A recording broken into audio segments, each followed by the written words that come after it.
Hello, my dear student. Welcome back Utsav Online YouTube channel. This is Umesh Pal, your UP sir. Today I will discuss the topic of NCERT electromagnetic wave.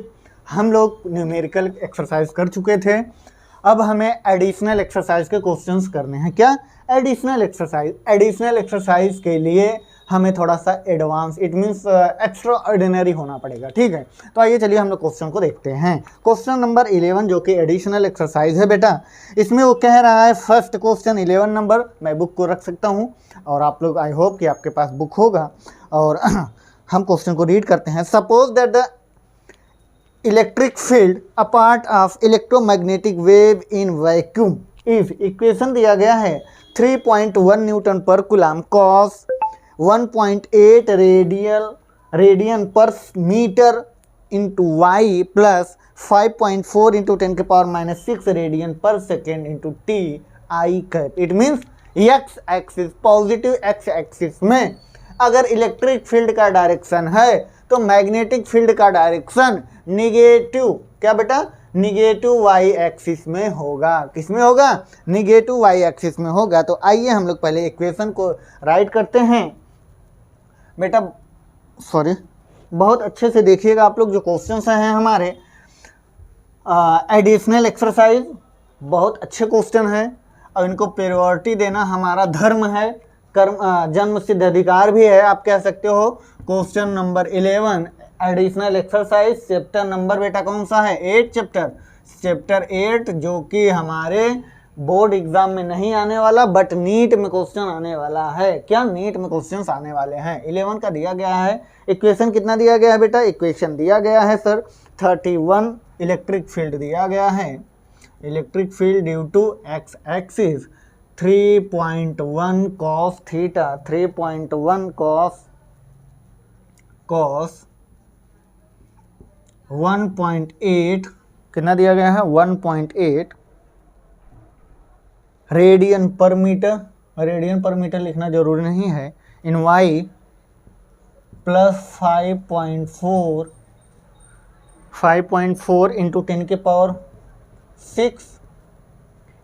Power 6 radian पर second into T और आई cap में दिया गया है, direction of, in the direction of I cap. Okay, अब एक कह रहा है बेटा कि अगर इलेक्ट्रिक फील्ड का डायरेक्शन यह है तो ए पार्ट में बोला है इसने ए पार्ट में बोला है what is the direction of propagation of wave. जो वेव का प्रोपागेशन होगा वो कहाँ होगा? तो वेव का जो प्रोपागेशन होगा माइनस वाई एक्सिस में होगा। वेव का प्रोपागेशन क्या कह रहा है? वेव का प्रोपागेशन। बी पार्ट क्या कह रहा है बेटा? देखिए बी पार्ट में कह रहा है sir what is the wavelength of lambda. Lambda का वेवलेंथ निकालना हो तो हम क्या करेंगे? हमें पहले इक्वेशन से रिलेट कराते हैं। Vector E equal to E naught cos theta into क्या रखेंगे? के वाई, क्योंकि वाई के टर्म में दिया है, के वाई प्लस ओमेगा टी, के वाई प्लस ओमेगा टी से हम इसे क्या करेंगे? इक्वेट कराएंगे, कंपेयर कराएंगे और फिर इसके बाद हम क्या करते हैं? यहाँ से वैल्यूज रखते हैं। तो हमें जब लेमडा निकालना होता है, lambda equal to 2 pi by number of wavelength is k. This is the value of k is 1.8। Then solution 2 pi, putting the value of k is 1.8 then इससे जब हम सॉल्व करते हैं, इट मीन्स इसे solve करते हैं, 2 पाई की value रखते हैं, 2 इंटू 3.14 डिवाइड बाई 1.8 और इसके साथ जब हम इसे सॉल्व करते हैं तो लेमडा इक्वल टू हमारा जो वैल्यू आता है वो कितना आता है? 3.5 मीटर। कितना? 3.5 मीटर की वैल्यू आती है। ये हमारा बी पार्ट हो गया। सी पार्ट में क्या कह रहा है? देखिए सी पार्ट में कह रहा है sir what is the frequency nu आपको निकालना है तो omega equal to 2 pi nu. तो यहाँ से न्यू इक्वल टू क्या हो जाएगा? Omega divide by 2 pi. Omega की वैल्यू हमें दिया होगा, जी हाँ ओमेगा की वैल्यू दिया गया है। कितना दिया गया है ओमेगा की वैल्यू? 5.4 इंटू 10 के पावर 6, 5.4 इंटू 10 के power 6 divide by 2 pi, 2 into 3.14 ना जी। 3.14 और हम इसे जब सॉल्व करते हैं ये हमारा न्यू की फ्रिक्वेंसी की वैल्यू आती है, कितना आती है देखिए, शायद नीचे नहीं दिख रहा होगा, 86 मेगाहर्ट्ज़। कितना? 86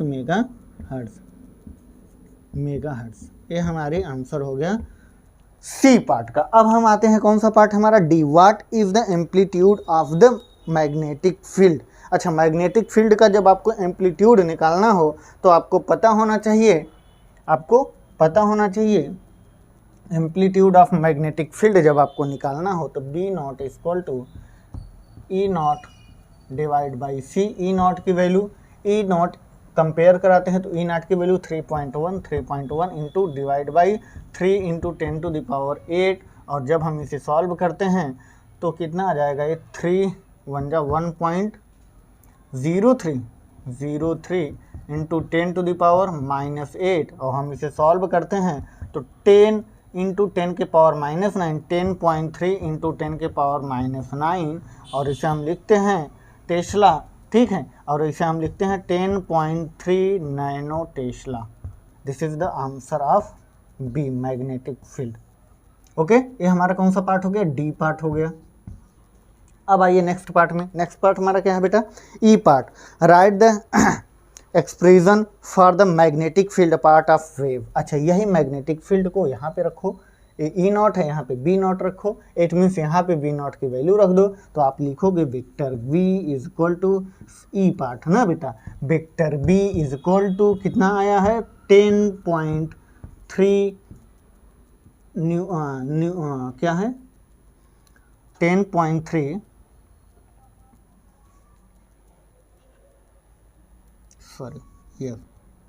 nano tesla, 10 nano tesla into cos theta, cos 1.8 Y की जगह पे हमें क्या रखना होगा, देख लीजिए बेटा, वाई की जगह हमें Y plus 5.4 into 10 to the power 6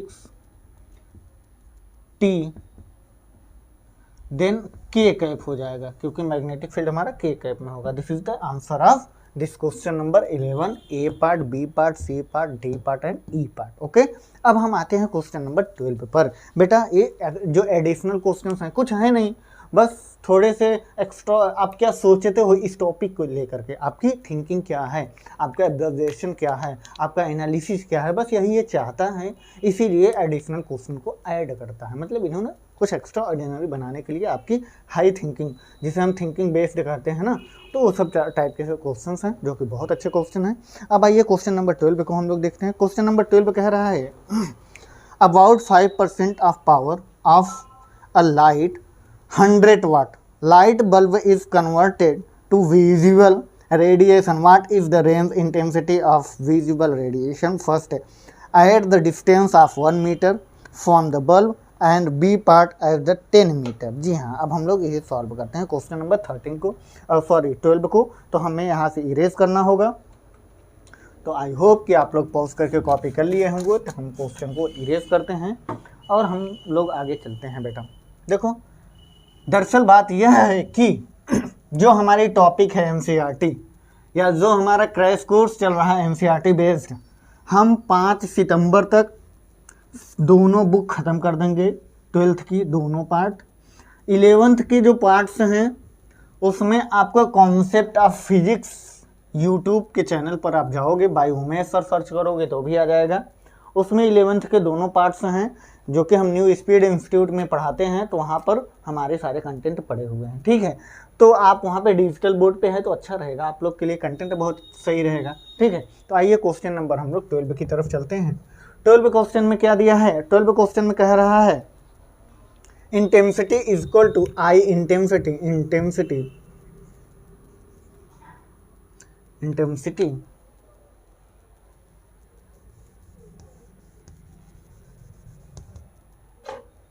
intensity is equal to power upon area,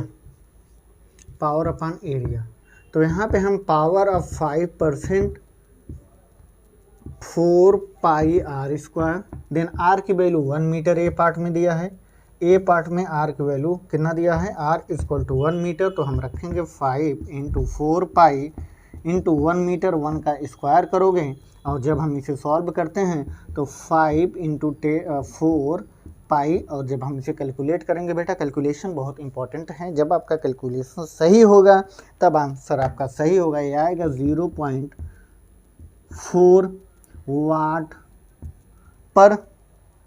वाट पर इंटेंसिटी ना, वाट पर क्या आएगा, वाट पर मीटर स्क्वायर, यस वाट पर metre square. This is the part of ए।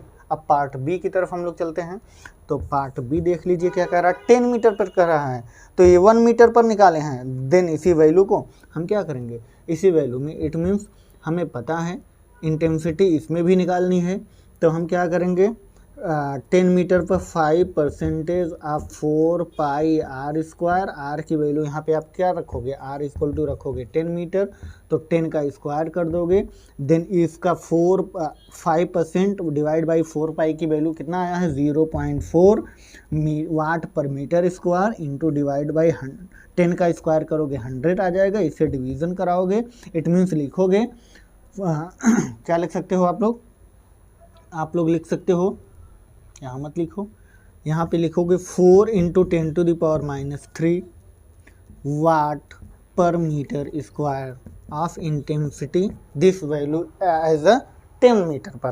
ठीक है, अब हम लोग आते हैं क्वेश्चन नंबर 13 पर ना बेटा, क्वेश्चन नंबर 12 खत्म, 2 ही पार्ट थे। जी हाँ, क्वेश्चन नंबर 13 देखिए, क्वेश्चन नंबर 13 क्या दिया गया है हमें, क्वेश्चन को एक्सप्लेनेशन या आप कह सकते हो कि जो इसका एनालिसिस टर्म है, पार्ट्स हैं, वो कहना क्या चाहता है, बहुत इंपॉर्टेंट है, इसके लिए आप लोग बहुत सतर्क रहें और सुरक्षित रहें। ओके, आइए क्वेश्चन नंबर 12 पे कह रहा है 13 use the formula of lambda M T. 13 नंबर क्वेश्चन में कह रहा है lambda M T is equal to 0.29 centimetre kelvin, इसे मीटर केल्विन में लिखोगे तो 0.29 इंटू 10⁻² केल्विन। ठीक है, अब यह कह रहा है, क्या कह रहा है बेटा, क्वेश्चन में कह रहा है कि to obtain the characteristic temperature range for difference a part of electromagnetic spectrum, what do the number that you obtain tell you. अच्छा, आप बताइए कि नंबर्स क्या होंगे। तो हमें पता है जो हमारा लेमडा एम होता है, अगर हम इसे विजिबिलिटी के सेंस में देखें 10⁻⁻6 मीटर तक इसकी विजिबिलिटी होती है। कितना होता है, 10⁻⁻6 मीटर तक होता है। तो आप इसी में वैल्यू रख दीजिए, उसका टेम्परेचर आपको निकल आएगा। तो आइए हम लोग आगे करते हैं। यहाँ पे T इक्वल टू क्या हो जाएगा, 0.29 इंटू 10⁻²। अच्छा, सेंटीमीटर में ही कन्वर्ट करना है, हमने मीटर में कर दिया, metre kelvin divide by lambda M की वैल्यू हम रख देते हैं, लेमडा एम की वैल्यू डायरेक्ट रख दें, ठीक है ना, आप समझ रहे हो ना। तो लेमडा एम की वैल्यू रख दीजिए। जी हाँ, लेमडा एम की वैल्यू रखोगे तो क्या हो जाएगा बेटा, यहाँ पे लेमडा एम की वैल्यू 10⁻⁻6 ऊपर जाएगा प्लस हो जाएगा 0.29 into 10⁻⁴ kelvin. This is the T, value of T. अगर हम लेमडा एम को क्या करें बेटा, अगर हम यहाँ पे आगे क्या कह रहा है, आगे कह रहा है कि वो नंबर पूछ रहा। अच्छा ठीक है, तो हमें यहाँ से मिल गया इतना केल्विन। अब हम इसे एज इट इज़ रखेंगे अगर एज अ टेम्परेचर के सेंस में, तो ये 29,00224 हाँ इंटू केल्विन। ठीक, दिस इज द टेम्परेचर। अब आगे क्या करना है हमें, आगे हमें करना है, क्वेश्चन में कह रहा है कि अगर इसी का जो लेमडा एम है उसकी वैल्यू 500 नैनोमीटर तक रखें। क्यों, क्योंकि 10⁻⁻6 मीटर से 500 नैनोमीटर तक वर्क करता है। तो उस पर अगर हम रखें तो हमें टेम्परेचर कितना मिलेगा, ये हमें फाइंड करना है। तो हमें फिर से निकालना है, टेम्परेचर निकालना है। तो temperature equal to 0.29 into 10⁻⁻, minus कितना, -2 डिवाइड बाई लेमडा एम की वैल्यू क्या रखना है हमें, यहाँ पे आप रख लीजिए कि लेमडा एम की वैल्यू हम क्या रख रहे हैं, लेमडा एम की वैल्यू हम रख रहे हैं, कितना रख रहे हैं बेटा, लेमडा एम की वैल्यू हम रख रहे हैं 500 नैनोमीटर। ठीक है, तो यही वैल्यू इसमें रख दोगे तो ये क्या हो जाएगा, ये हो जाएगा 0.29 इंटू 10⁻⁻2 डिवाइड बाई 5 इंटू 10⁻⁻7 -7 ऊपर जाएगा +5 हो जाएगा। देन 0.29 इंटू 10⁻+5 डिवाइड बाई 5 और हम इसे डिवीज़न कराते हैं तो डिवीज़न में हमारे जो वैल्यू आती है 580 केल्विन। कितना? 580 केल्विन। आइए कर लीजिए। T equal to 0.29 into 10⁻5 divide by 5 और हम इसे लिखते हैं 580 kelvin. This is the temperature of the lambda equal to कितना? 500 नैनोमीटर। ओके, अब हम लोग आते हैं क्वेश्चन नंबर 14 पर। क्वेश्चन नंबर 14 देखिए क्या कह रहा है। क्वेश्चन नंबर 14 कह रहा है given below are some famous number associated with the electromagnetic radiation is different context in physics state the part of the electromagnetic spectrum to which is belong। एक कह रहा है ए पार्ट में 21 centimetre पर wavelength emitted bye atomic hydrogen in intercellular space. आपको पता है जब आप एटॉमिक स्ट्रक्चर पढ़ोगे, जब हम क्या करते हैं ग्राउंड स्टेट लेवल से किसी भी एनर्जी किसी भी चार्ज को या इलेक्ट्रॉन को एक्साइटेड लेवल पर लेके जाना होता है तो हमें एक एनर्जी देनी पड़ती है जिसकी वजह से, ध्यान से सुनना, जिसकी वजह से जो इलेक्ट्रॉन रिवॉल्व करता है ऑर्बिट, फर्स्ट ऑर्बिट में, वो क्या करता है? एक्साइटेड होकर के हाईयर एनर्जी लेवल पर जाता है। कब जाता है? जब हम उसे क्या कर देते हैं? एनर्जी को देते हैं। तो एनर्जी की जो प्रोपागेशन होता है उस इलेक्ट्रॉन के लिए वेव के फॉर्म में चलता है, इसलिए हम इस टॉपिक का नाम इलेक्ट्रोमैग्नेटिक वेव रखते हैं। इसमें सारे वर्क वेव से ही किए जाते हैं। हमें पता है वेव का जो फॉर्मेशन होता है या उसका जो एक्सप्लेनेशन होता है वो कैसे होता है। वो एक तरह से एनर्जी के फॉर्म में वर्क करता है, और जो एनर्जी के फॉर्म में वर्क करेगा वह क्या कर सकता है? उसके पास फोर्स लगाने की कैपेसिटी होती है, और क्या होता है? और वह काइनेटिक एनर्जी होगी उसके पास। तो तमाम प्रकार की ये सब चीज़ें हैं जो कि हमें जाननी चाहिए फिजिक्स में। तो ये आपका एटॉमिक स्ट्रक्चर वाले टॉपिक का पार्ट है। तो हम लोग जानते हैं, हम लोग कहते हैं 21 सेंटीमीटर पर जो हमारा वेव का फॉर्मेशन होता है। 14 नंबर क्वेश्चन नंबर 14 का ए पार्ट ना बेटा, क्वेश्चन नंबर 14 का ए पार्ट में कह रहा है अगर हम 21 सेंटीमीटर पर क्या करें? ट्रांजिशन कराएं। किसका? चार्जेस का। तो क्या करता है? वो रेडियो वेव को प्रोड्यूस करता है। किस टाइप का वेव वो जनरेट करता होगा? वो रेडियो वेव को जनरेट करता है। रेडियो वेव तो हम लोग लिखते हैं, रेडियो वेव को जनरेट करता है, radio wave. Okay, next B part में क्या कह रहा है? बी पार्ट में कह रहा है बेटा मेरे भाई बहुत अच्छे से, ये कह रहा है 1057 megahertz frequency of the radiation arising from two closed energy level in the hydrogen known as the lamb shift. अच्छा, जब लैम्ब को शिफ्ट किया जाए और 1057 कितना? 1057 मेगाहर्ट्ज के फ्रिक्वेंसी को रिलीव्ड कर रहा हो तो इसकी जो वेव होगा वो कितना होगा? तो हमें दिया है न्यू इक्वल टू 1057 मेगाहर्ट्ज का दिया गया है। अब ये कह रहा है कि हमें पता है जो लेम्डा होता है हमारा C बाई न्यू के इक्वल होता है। अगर C बाई न्यू से हम डिवीज़न कराएं तो इसका भी सेंटीमीटर में जो आएगा वह हमारा रेडियो वेव ही होगा। रेडियो वेव ही के फॉर्म में फॉर्मेट, मतलब आप कह सकते हो जब एनर्जी का क्या ट्रांजिशन होता है, मतलब चार्जेस ट्रांजिशन करते हैं हाई स्टेट लेवल से हायर लेवल में, ग्राउंड लेवल से हायर लेवल में करते हैं तो एक वेव को प्रोड्यूस करते हैं, और वो जो वेव होता है रेडियो वेव कहलाता है। कब कहलाता है? जब हमारा फ्रिक्वेंसी 1057 मेगाहर्ट्ज हो तब। या तो 21 सेंटीमीटर पर हो तब। ठीक है, अब आइए नेक्स्ट पार्ट में क्या कह रहा है।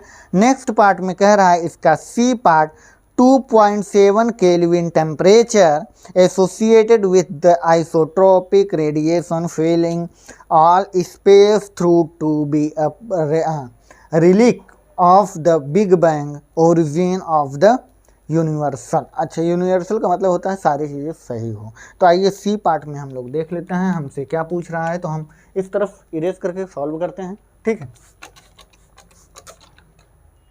और आप लोग आई होप कि बहुत अच्छे से कंटेंट देखो, बहुत सही होना चाहिए, और हम चाहते हैं जो कंटेंट है बहुत अच्छा है अकॉर्डिंग टू मी। आप लोग एनसीईआरटी बुक को उठाओ, उसके टेक्स्ट को रीड करो, स्टडी करो, इसके बाद न्यूमेरिकल्स को करेंगे तो आपकी जो अंडरस्टैंडिंग है बहुत अच्छी बनने वाले है, जिसकी वजह से हम चाहते हैं कि आप हमेशा प्रोग्रेस करें, आपकी कॉन्सेप्ट क्लियर हो। क्वेश्चन नंबर 14 का पार्ट कौन सा है, ए और बी पार्ट हो गया, सी पार्ट पे चलते हैं। के इक्वल टू दिया गया है 2.7, कितना दिया गया है बेटा 2, देखो बहुत सही बात है, क्वेश्चन क्या क्या रहा है ये जानना। कितना दिया गया 2.7 केल्विन दिया गया है, और हमें पता है हम प्रीवियस में अभी क्वेश्चन किए थे, क्या किए थे सर, उसमें दिया था lambda equal to lambda M T equal to 0.29 centimetre kelvin.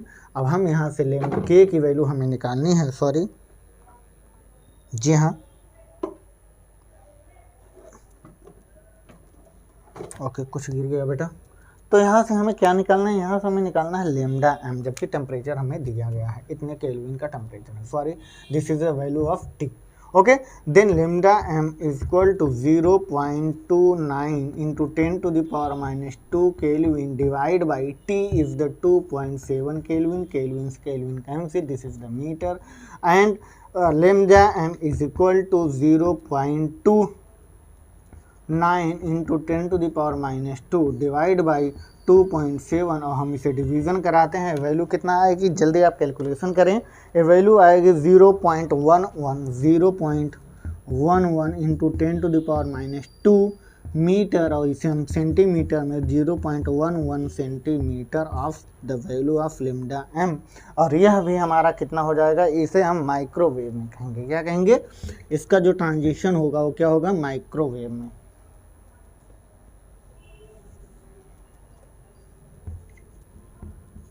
Microwave.